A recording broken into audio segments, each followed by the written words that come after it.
when it comes to a hurricane, the only thing that's predictable is its unpredictability. So we are absolutely laser focused on making sure that if we need to pivot and exercise our procedures, and these are procedures and plans that are drilled over and over, just like we drill over and over for hurricanes at the utility level.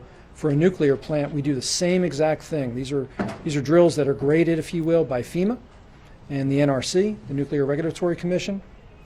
So everything that we are doing right now as it relates to our nuclear fleet is something that we drill for and we plan for, and we're executing very, very detailed plans and procedures. Any other questions? So if 2.5 million people lose power, how does that compare with how many lost power in Wilma? That was bigger, right? I need to get you the exact number on that. I do believe it is bigger. To be very clear, Wilma was 98% of your customers, correct? yes, but but obviously the count has increased too. So I don't have the specific, but let me be very clear. This storm has the potential to be beyond just FPL. This could be one of the, if not biggest or greatest hurricanes to strike the U.S. in terms of its effect, in terms of its size and scope. Do you have any idea how many people have moved to Florida since 2005? Well, I will tell you this. One of the biggest concerns that we have at the utility is complacency.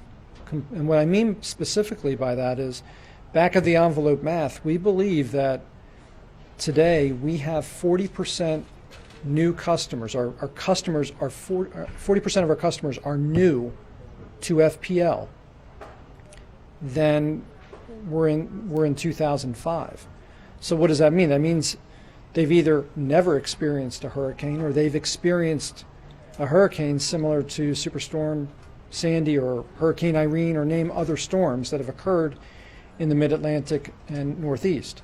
So that's a very big concern for us, that complacency sets in, and that's why we're being so aggressive with our communications, be it through social media, be it through emails to customers directly, be it our robocall that we put out to 2.8 million customers yesterday.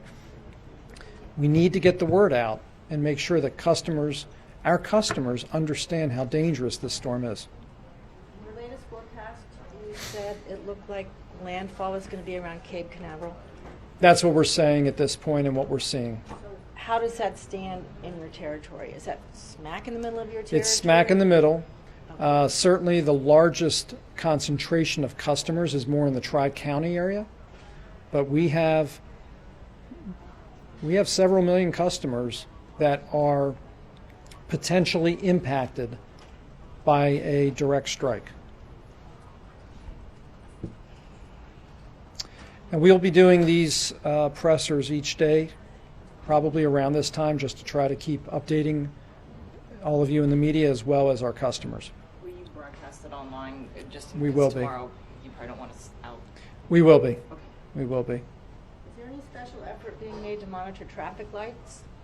On the way here, I encountered a traffic light that was out. It was very dangerous. No, you raise a very good point. That is obviously something that we work in partnership with our local partners at the county level and the state level. But here's a really just straightforward piece of advice. If you approach an intersection and the stoplight is out, treat it like a four-way stop. Period, end of story. Nothing is worth taking a risk. Okay, thank you for joining us.